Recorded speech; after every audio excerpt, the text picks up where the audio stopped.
Good morning everyone.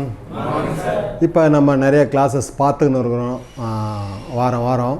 இந்த வாரம் பார்த்திங்கன்னா வளரும் தன்மையுடைய நோய் அப்படின்னு சொல்லிட்டு ப்ரோக்ரெசிவ் டிசீஸ்ன்றாங்க. இந்த டிசீஸ் பார்த்திங்கன்னா உலகத்திலே இந்த ஒரே ஒரு டிசீஸை தான் வந்து பல விதமாக பிரிக்கிறாங்க. Disease, incurable disease, life long disease, spiritual disease, family disease, progressive disease, incurable disease, mental disease, spiritual disease. இந்த நோயை தான் பல விதமாக பிரிக்கிறாங்க. அதில் பார்த்திங்கன்னா வளரும் தன்மையுடைய ஒரு நோய் அப்படின்னு சொல்லிட்டு நிறைய பேர் வந்து பார்த்திங்கன்னா குடி வந்து ஒரு பழக்கம் நினச்சின்னு இருக்கிறாங்க. ஆனால் நிறைய பேருக்கு புரியல. ஒரு நேரத்தில் பழக்கமாக இருந்தது, காலப்போக்கில் வந்து அது ஒரு நோயாக மாறிடுது அப்படின்றது நிறைய பேருக்கு புரியறதில்லை. அவருக்கு என்ன குடி பழக்கம் இருக்குது அப்படின்றாங்க. பழக்கன்றது வேறு, நோயின்றது வேறு. இது ரொம்ப முக்கியமாக தெரிஞ்சுக்கணும். இப்போ யாரோ ஒருத்தர் காலையில் ஒரு காஃபி குடிக்கிறாரு, அதோட சாயந்தரமாக ஒரு 4:30 மணிக்கு ஏதோ ஒரு காஃபி குடிக்கிறாரு அப்படின்னா அவருக்கு வந்து ஒரு காஃபி குடிக்கிற பழக்கம் இருக்குது அப்படின்னு சொல்லலாம்.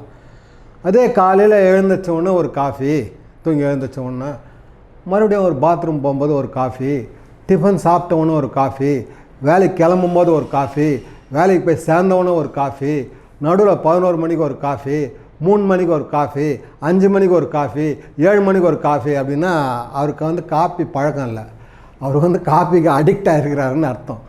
அது மாதிரி எப்போ ஒரு நாள் பழக்கிறாங்க அப்படின்னா அது ஒரு பழக்கம் இருக்குதுன்னு சொல்லலாம். அது வந்து யார் ஒருத்தர் அது இல்லாமல் இருக்க முடியலையோ அது வந்து நோயாக மாறிடுது. நிறைய பேருக்கு இது புரியுறது கிடையாது. நிறைய பேர் என்ன சொல்கிறாங்கன்னா அவருக்கு ஏதோ ஒரு குடி பழக்கம் இருக்குது அப்படின்றாங்க. குடி பழக்கன்றது வேறு, நோயின்றது வேறு. அது முதல்ல புரிஞ்சுக்கணும். இது பார்த்திங்கன்னா ப்ரோக்ரெசிவ் டிசீஸ், வளரும் தன்மையுடைய நோய். இப்போ எல்லாருமே நீங்கள் ஸ்டார்ட் பண்ணும்போது பார்த்திங்கன்னா எப்போயோ குடிச்சிருப்பீங்க. ஏதோ சின்ன வயசுலையோ ஏதோ ஒரு கல் ஏதோ கொடுத்துருப்பாங்க சின்ன வயசில், இல்லை கட்டினா ஏதோ ஒரு பீரோ, ஏதோ பீரில் ஒரு சின்ன ஒரு கிளாஸோ, இல்லை ஏதோ ஒரு லைட்டாக கொஞ்சமாக கொடுத்துருப்பாங்க. என்றைக்கோ ஒரு நாள் குடிச்சிருப்பீங்க நீங்கள். அதோடு நீங்கள் குடிக்காமல் இருந்திருப்பீங்க. அதுக்கப்புறம் எப்போனா ஒரு நாள் ஃபங்க்ஷனுக்கு போகும்போதோ ஏதோ ஒரு பண்டிகை நாள்லையோ ஏதோ லைட்டாக குடிக்க ஆரம்பிச்சிருப்பீங்க. அப்போ குடி வந்து ஒன்றும் பிரச்சனை கிடையாது. அதை வந்து ஏதோ லைட்டாக ஸ்டார்ட் பண்ணுறீங்க. இது அதோட என்றைக்குனா ஒரு நாள் குடிச்சுன்னு இருந்தீங்க அப்படின்னா அது பிரச்சனை கிடையாது. இது எப்போ கொஞ்சம் கண்டினியூ ஆகுதோ அப்போ தான் பிரச்சனை ஆகுது. சில பேர் பார்த்தீங்கன்னா மாதம் ஆனால் சம்பளம் வாங்கினா குடிப்பாங்க. அப்போ அந்த சம்பளம் வாங்கினா குடிக்கிறது அப்படின்னும் போது இந்த சம்பளம் எப்போ வருதுன்னு எதிர்பார்ப்பாங்க. அப்போ சம்பளம் வாங்கின ஒன்று என்ன பண்ணுவாங்க, ஆளுக்கு கொஞ்சம் காசு போட்டு அன்றைக்கி ஒரு நாள் குடிக்கிறது. அதோட அடுத்த சம்பளம் எப்போ வருது அப்படின்றது எதிர்பார்ப்பாங்க. அடுத்த சம்பளம் வரும்போது திருப்பியும் அந்த மாதிரி குடிப்பாங்க. ஆனால் எதிர்பார்த்துக்கினே இருப்பாங்க எப்போ அந்த நாள் வருதுன்னு சொல்லிட்டு.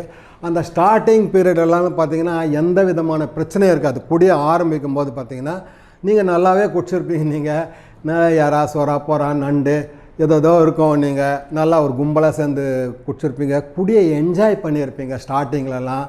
அப்போல்லாம் எந்த பிரச்சனையும் கிடையாது. வேலை செய்கிற இடத்துலையோ, குடும்பத்துலேயோ, உறவு முறையிலையோ, இல்லை சமுதாயத்துலேயோ, உடம்புலையோ, பணமோ எந்த ஒரு பிரச்சனையுமே இருந்திருக்காது. அப்போல்லாம் நல்லா தான் இருந்திருக்கும். ஸ்டார்டிங்லலாம் வந்து பார்த்திங்கன்னா ஓரளவு குடி வந்து உங்கள் கண்ட்ரோலில் இருந்திருக்கும்.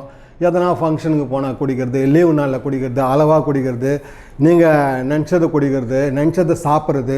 ஸ்டார்டிங்லலாம் குடிக்கும்போது பார்த்திங்கன்னா நிறைய சைடிஷ்லாம் இருக்குமா? ஹலோ, ஆமாம். ஏதோ நீங்கள் குடிக்கிறதுன்னமோ கம்மியாக தான் இருக்கும். சாப்பிட்ற சைடிஷ் பார்த்திங்கன்னா நிறையா இருக்கும்.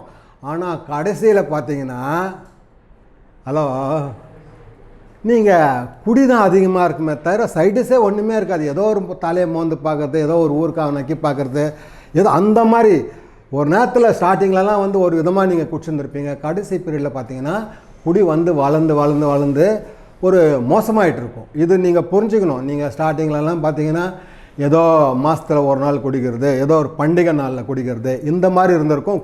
குடி வந்து உங்கள் கண்ட்ரோலில் இருந்திருக்கும்.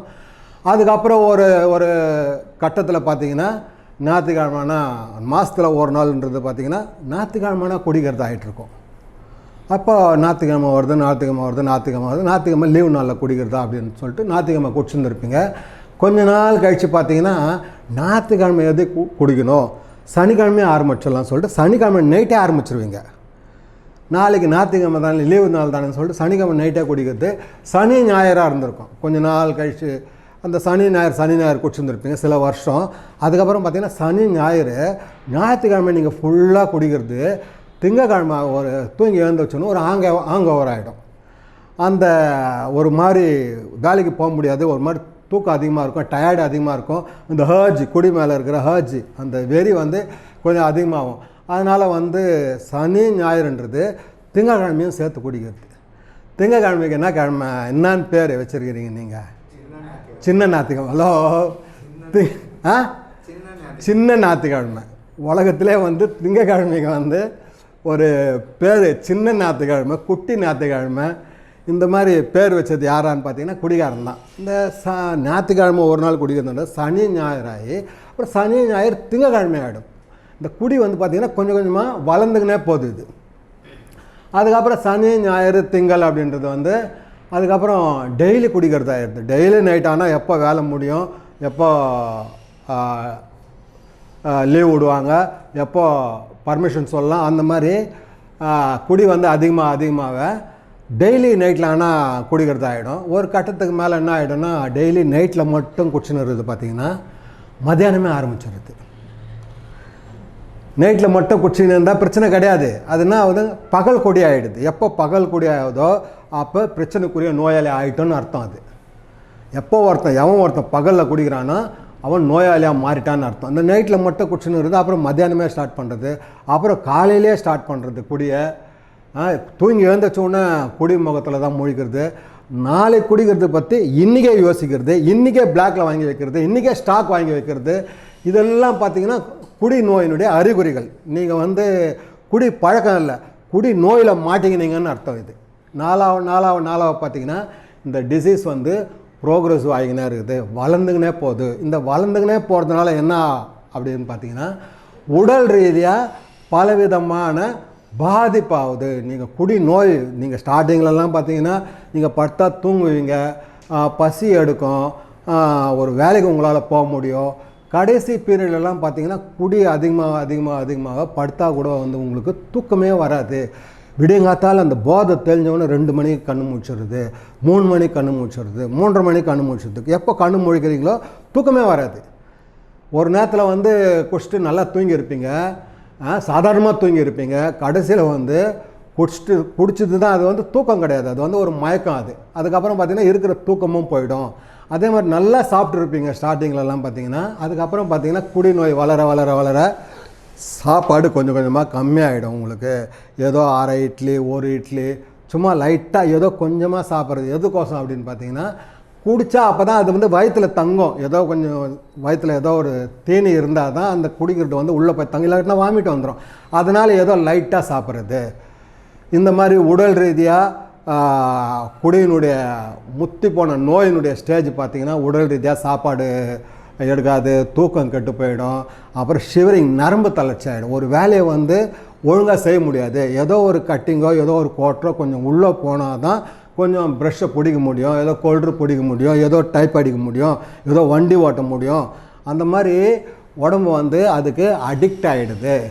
உடம்பு வந்து அது இல்லாமல் அது வாழ முடியல, அது இல்லாமல் சாப்பிட முடியல, அது இல்லாமல் தூங்க முடியல, அது இல்லாமல் வேலை செய்ய முடியல, அது இல்லாமல் சிரிக்க முடியல, அது இல்லாமல் வாழ முடியலன்ற மாதிரி வாழ்க்கையே உடல் பொருள் ஆவியெல்லாம் வந்து குடிக்க அர்ப்பணிச்சிடுறீங்க.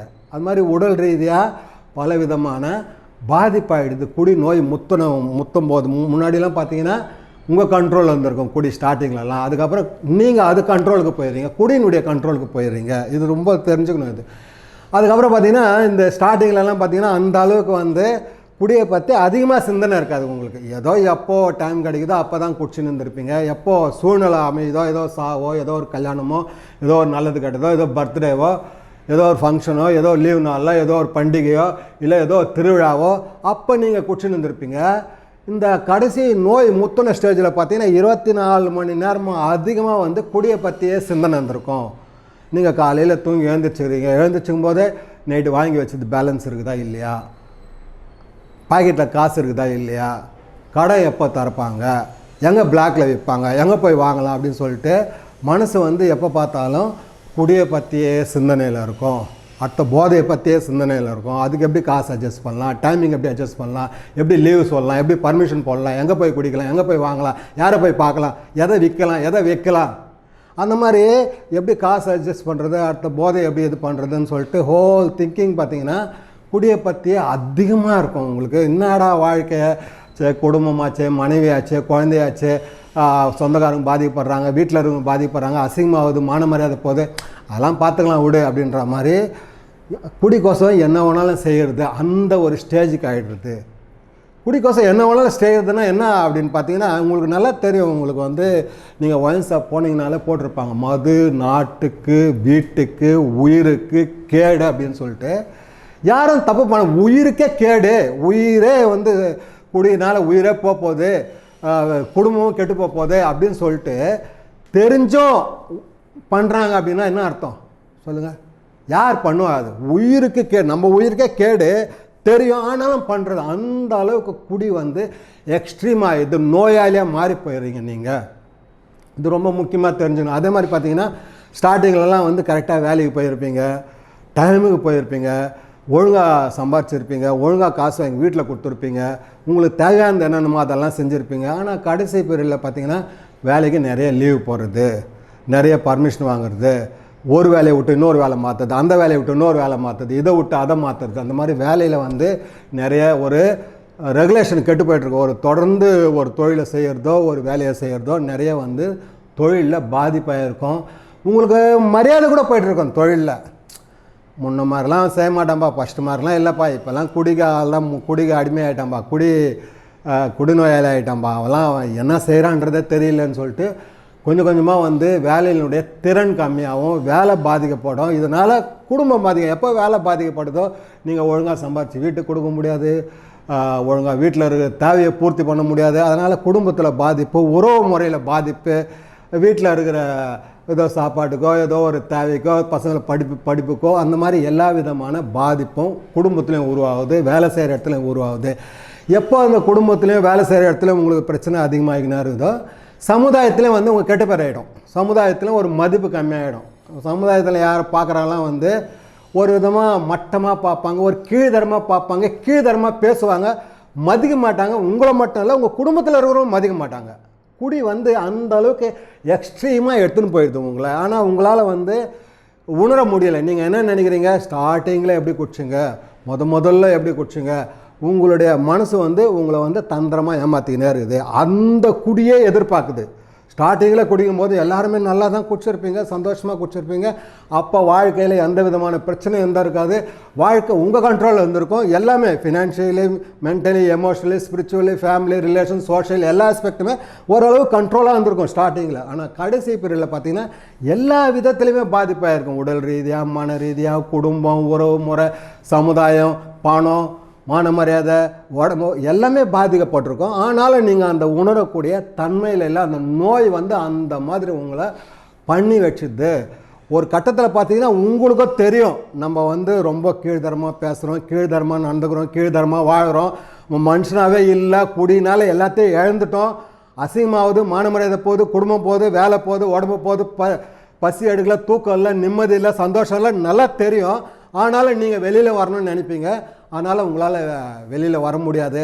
ஒரு முறையான சிகிச்சையோ முறையான வழியோ உங்களுக்கு தெரியல.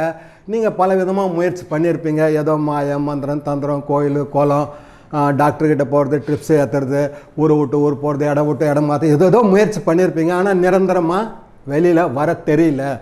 இது ப்ரோக்ராமில் சொல்லுவாங்க, once an alcoholic always an alcoholic. ஒரு முறை குடிநோயாளி சாகும் வரை குடிநோயாளி. ஒன்ஸ் நீங்கள் ஆல்கஹாலிக்காக மாறிட்டீங்க அப்படின்னா நீங்கள் மறுபடியும் சோஷியல் ட்ரிங்கராகவோ அக்கேஷனல் ட்ரிங்கராகவோ ஆக முடியாது. நீங்கள் ஒரு முறை குடிநோயாளி சாகும் வரை குடிநோயாளி தான். அதனால் அந்த டிசீஸ் பார்த்திங்கன்னா கொஞ்சம் கொஞ்சமாக வளர்ந்து கடைசியில் குடி நோயாளியாக ஒரு நேரத்தில் உங்களுக்கு வந்து குடி வந்து ஒரு பழக்கமாக ஆரம்பிச்சது, இது நோயாளியாக மாறுவீங்க. 100 பேர் குடிக்கிறாங்க அப்படின்னா 15-20% இந்த மாதிரி நோயாளியாக மாறிடுறாங்க.